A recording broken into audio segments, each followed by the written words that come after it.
Hi everyone, welcome to an episode to review Rupaul's Drag Race.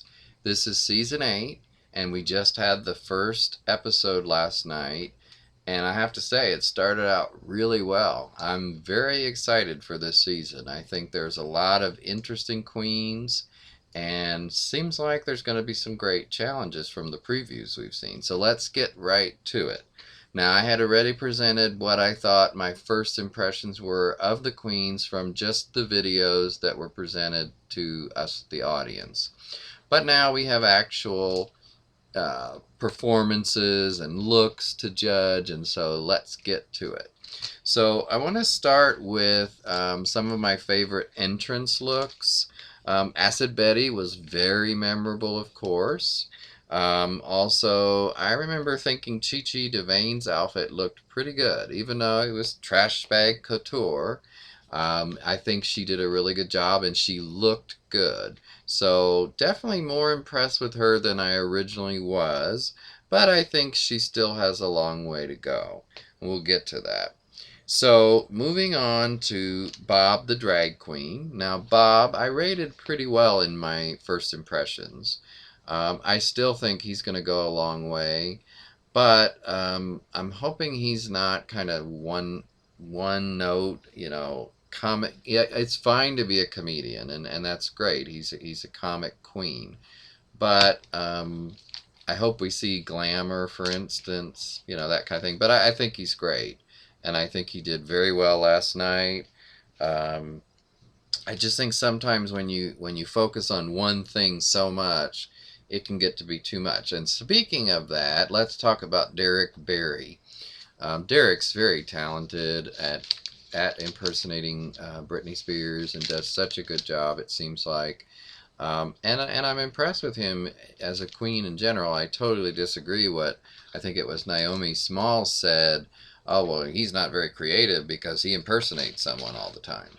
Well, that's not true. I mean, that's a very naive thing to say. So I disagree with that. However, I do agree with Michelle Visage, who said, "Got to show us more than just Britney." I mean, I think Derek himself was talking about Chad Michaels. Maybe it was in Untucked, and was saying, "Oh well, Chad didn't do Cher every time. He did Cher for Snatch Game," which is true. But yet he's doing Britney so far the whole time. Of course, we've only had one episode, but let's see what happens. I think Derek's very talented, but I want to see more. I want to see more than Britney, so he better bring it. Otherwise, I don't think he's going to go very far. I think, halfway through the competition and he'll be out if that's the case. Dax, explanation point. Dax, I think I said for my first impressions, he just didn't stand out to me. I mean, it was hard for me to, in my mind, not having a picture in front of me, remember exactly which one he was. And now I definitely know who he is. And he's very pretty.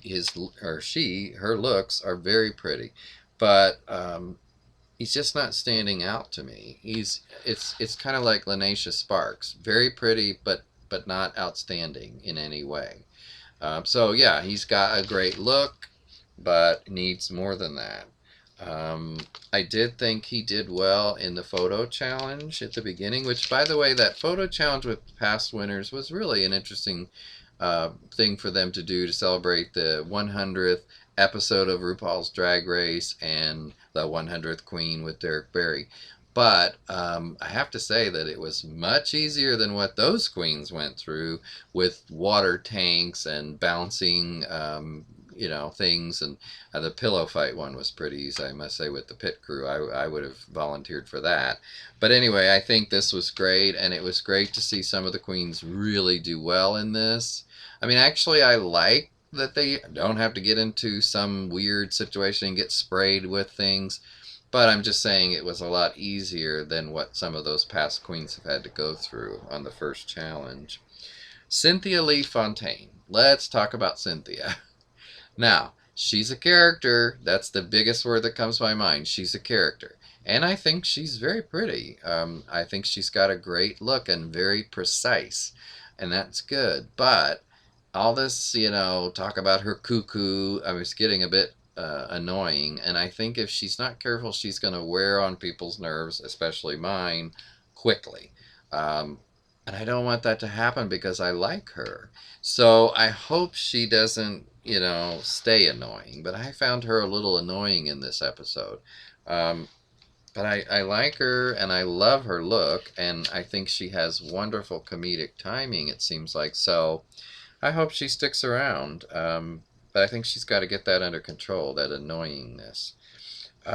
Now, Thor, who I think I called Thorgy in the first video because I didn't know any better. But Thorgy really impressed me in this. I only gave her like a 7.5 on the first impressions videos. I would definitely bump her up on this. I really liked her. I think there was a lot that came across that I liked. And I don't know if I'm the only one who noticed, but she has a look that reminds me of Sharon Needles in the face, just in the face. Did anyone else notice that?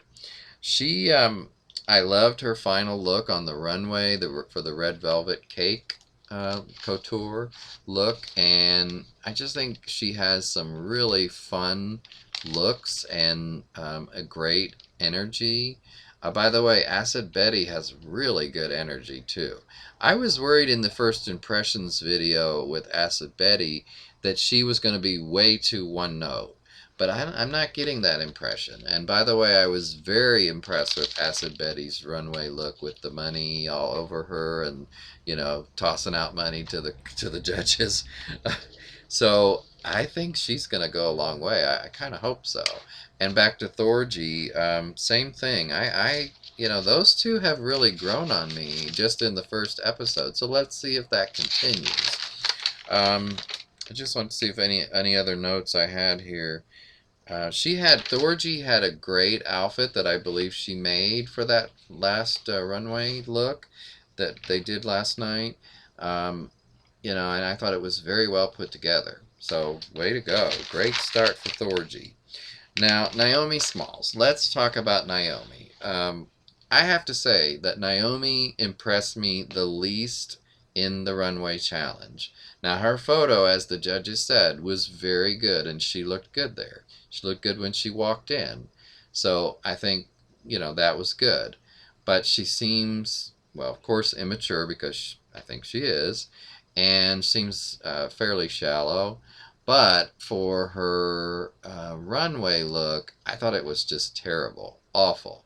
No boobs, flat as a rail, looked like a hanger with clothes on it. And I know models are supposed to look like that sometimes, which I don't agree with.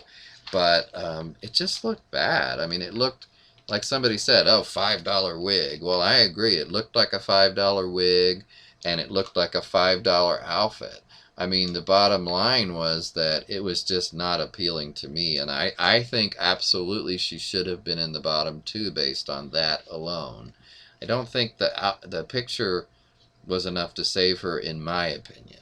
And of course, these are all my opinions. Obviously, Rue doesn't agree with them, and doesn't check with me first, in case you hadn't noticed.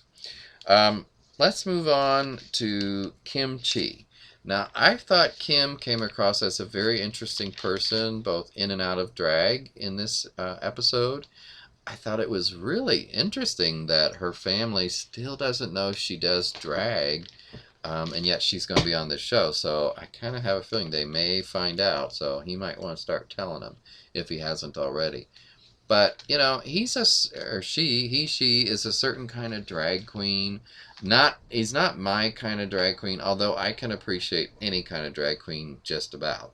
And certainly I can appreciate his drag because it's very creative. It's the makeup skills are excellent, and there's a lot I really like about it. But I think him as a person I like even better from the little bit we know. And it wasn't just because of the story that was kind of touching about his family and wanting to impress his mother and not let her down again, as he said. And I don't know what all that's about, but um, I think there's something in him I really liked. And his look for the final runway was cute. His entrance look was excellent for what it was. It's just not my kind of drag that I really like the most.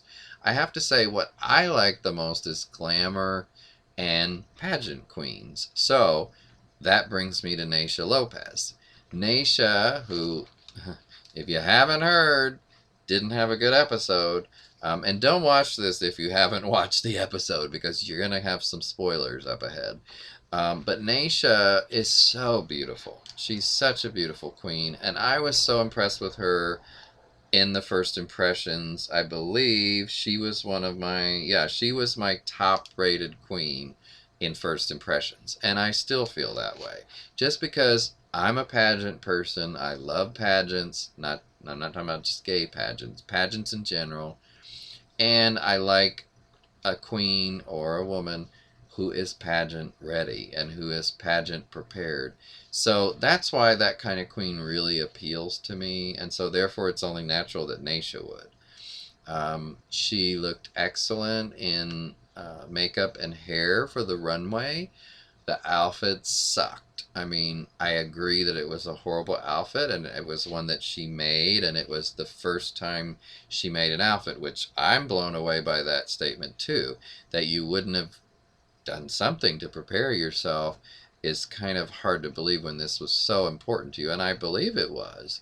So it's so disappointing that she was the one who unfortunately went home, was just awful. And, obviously heartbreaking to her, but I felt terrible because she was my number one rated queen and she already went home. That's never happened before. And so it's so disappointing. But I'm hoping that somehow she'll get to come back. I don't know if that's going to happen this time. I don't know what that mystery phone call was about at the end of, well, in the previews for the next episode. But somehow I hope she gets to come back because it just, there's been past seasons when RuPaul says, "I'm afraid I've been hasty and sent one of my queens home too soon." Well, in this case, you don't have to wonder about any other queen because that's the one who went home too soon, in my opinion. Let's talk about Laila McQueen, who lip synced against Naisha. Now, Laila, to me, did very well in that lip sync, so I'm going to give credit where credit is due. When I saw the lip sync, I didn't have to wait for RuPaul to say what she said. I knew that Naisha was going home because she didn't do as well. I mean, she did okay, but Laila started off a little slow, but did much better overall and knew all the words, it seemed.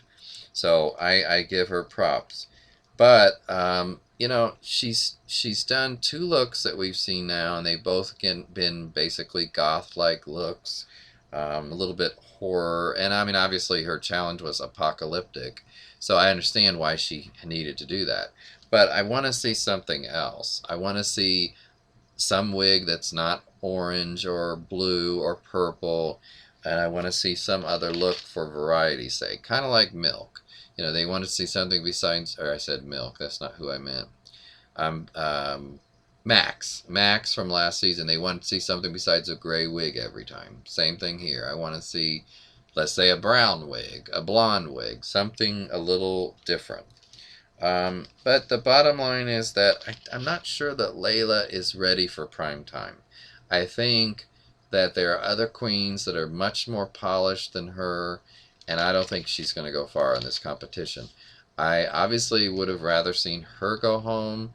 To me, it should have been Naomi and Laila lip syncing and Naomi go home. That would have been my top choice. But out of the two that did lip sync, that's who I would have liked to have gone home.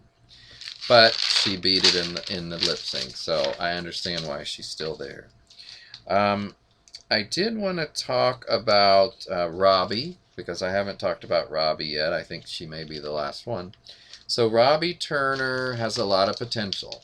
Robbie, I rated as a sort of in the middle of the pack on first impressions. I just hoped she wasn't going to go just constantly sort of out there on the ledge of, being quirky but not having a lot of substance. But the more I've seen of her, I have higher hopes for her. However, her look at the end was awful for the runway, and she was very lucky to not be in the bottom two, her and Naomi both. But, I just think that she does have a lot up her sleeve, and I'm very impressed by some of what I've seen on YouTube and such, that and some little bit of the research I've done. So I'm glad she's still there, and I think her entrance look was very good. She did well in the photo with the champions, so I'm hoping that she lasts a while in this competition. And I think I wanted to say something about Chi Chi Devane that I haven't said. Chi Chi was one of the queens that I rated the lowest on my first impressions, and I'm still not sure about her. However, I would say she has gone up in my estimation, because I think she impressed me quite a bit in this first episode. I mean, I was a little worried when she started talking about eating possums and or not eating whatever it was, rats, possums, etc. And Bob the drag queen was saying she's quite a bumpkin. I mean, she was calling it Southern drag. Well, I've seen other Southern drag, and it was a little more polished than hers, so I don't know about that. But there's a certain endearment about her, and I think the bottom line is, regardless of using cheap stuff, as she said, or dollar store queen, or whatever other things she said about herself, her looks, when she's done, look really good. So she's definitely got some good looks. Um, we'll have to see if the rest follows along, like the outfits, the rest of the drag, in other words. But I think she's off to a stronger start than I thought she would. So we'll just have to wait and see. Overall, I thought this episode was a really interesting one. I wish they were all 90 minutes, and I wish Untucked was back on TV, but I did watch Untucked today online on YouTube. Don't forget, Untucked is on YouTube on the Tuesday after RuPaul is on the air on Monday. So don't forget to watch that. In the meantime, I hope you've enjoyed this review of episode 1 of RuPaul's Drag Race Season 8, and I will see you next week.